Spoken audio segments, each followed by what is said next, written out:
Ma'am आज के इस वीडियो के अंदर हम जेई एडवांस 2003 का एक प्रॉब्लम साथ में मिलकर डिस्कस करने वाले हैं। इस प्रॉब्लम में हो क्या रहा है, हमारे पास में एक सबस्ट्रेट एक्स है।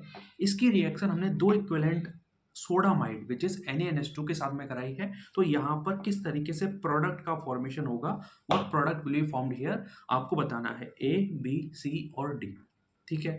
NaNH2 का अगर आपको वर्क पता हो, फंक्शन पता हो कि किसी भी रिएक्शन में NaNH2 किस तरीके से काम करता है, you can name some reaction here.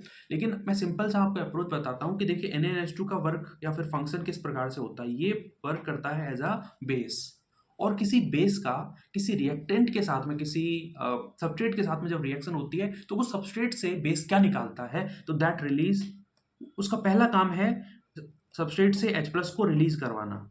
ठीक है, H+ को रिलीज कराना। अब H+ यहाँ से कहाँ से रिलीज हो सकता है, आपके पास में दो इक्विवेलेंट है, मतलब दो जगह से आप निकलवा सकते हो। अब दो जगह वो कौन सी है, अगर आप सबस्ट्रेट को एक बार नजर मारो सबस्ट्रेट को, तो आपको यहाँ पर COOH फंक्शनल ग्रुप दिखेगा, आपको यहाँ पर OH फंक्शनल ग्रुप दिखेगा, और एक बेंजीन पे लगा हुआ OH और उसके मेटा पर NO2 लगा हुआ। कुछ इस प्रकार से आपको यहाँ पर चीजें दिखने वाली है।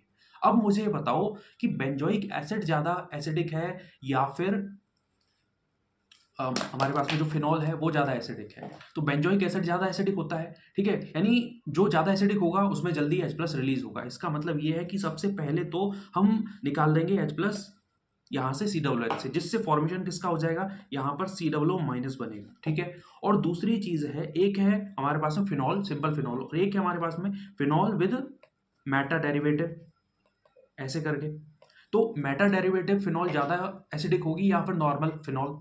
ठीक है, तो हमको पता है NO2 का क्या इफेक्ट होता है, ये -I लगाएगा, -R और +R तो इसका लग नहीं सकता क्योंकि ये तो मेटा पोजीशन पे है, ऑर्थो और पैरा पे लगता है, तो इसका लगेगा यहाँ पर -I, और -I एसिडिटी को बढ़ाता है या फिर घटाता है, बढ़ाता है सर। इसका मतलब ये है कि NO2 की वजह से इसकी एसिडिटी बढ़ जाएगी। मतलब एक तो H+ यहाँ से रिलीज हो गया जिससे COO- बना, और दूसरा H+ रिलीज होगा इस वाली बेंजीन रिंग पे लगे हुए OH से, इसका मतलब यहाँ से बनेगा O-। तो ऐसा कोई ऑप्शन हमारे सामने है, तो एक ऑप्शन है COO- यहाँ पर है, लेकिन इस OH पे इन्होंने क्या किया, यहाँ पर इससे निकाल दिया है। इस पे भी अपन डिस्कस करेंगे कि यहाँ से क्यों नहीं निकला है, उसको डिस्कस करेंगे। लेकिन ऑप्शन अगर आप यहाँ पे देखो तो ये वाला जो ऑप्शन सी है वो करेक्ट होना चाहिए, क्योंकि एक तो हमारे अकॉर्डिंग जो अप्रोच हमने यहाँ पे लगाई है उसके अकॉर्डिंग ये ऑप्शन सी सही हो गया।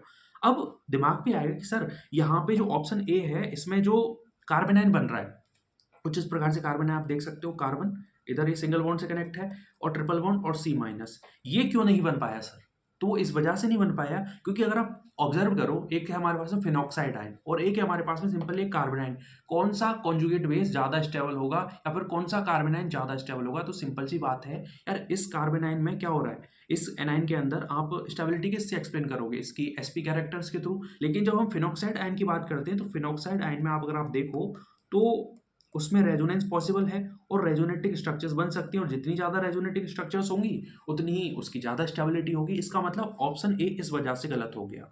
ऑप्शन बी क्यों गलत है, वो इस वजह से गलत है क्योंकि आपको OH जिस OH से OH+ निकलवाना था वो ये वाला OH नहीं हो सकता है, वो ये वाला OH था। ठीक है, सिमिलरली आप एक तो आपने यहाँ से निकलवाया, एक यहाँ से निकलवाया, इस वजह से ये भी गलत हो गया। यानी जो ऑप्शन सी है वो हमारे यहाँ पे करेक्ट हो जाएगा। वो सिंपल सी बात है, कैसे हुआ वो अपन को समझ में आया कि NaNH2 बेस की तरह काम करेगा, रिलीज कराया H+, और जहां से H+ रिलीज हो सकता है जितनी जल्दी उतना ही हमारा यहाँ पर फास्ट रिएक्शन होगी। इसका मतलब यहाँ पर ऑप्शन सी हमारा करेक्ट हो जाएगा। अगर ये वीडियो आपको अच्छी लगी है प्लीज चैनल को सब्सक्राइब करिए, वीडियो को लाइक करिए और अपने दोस्तों के साथ में शेयर करिए। Thank you very much.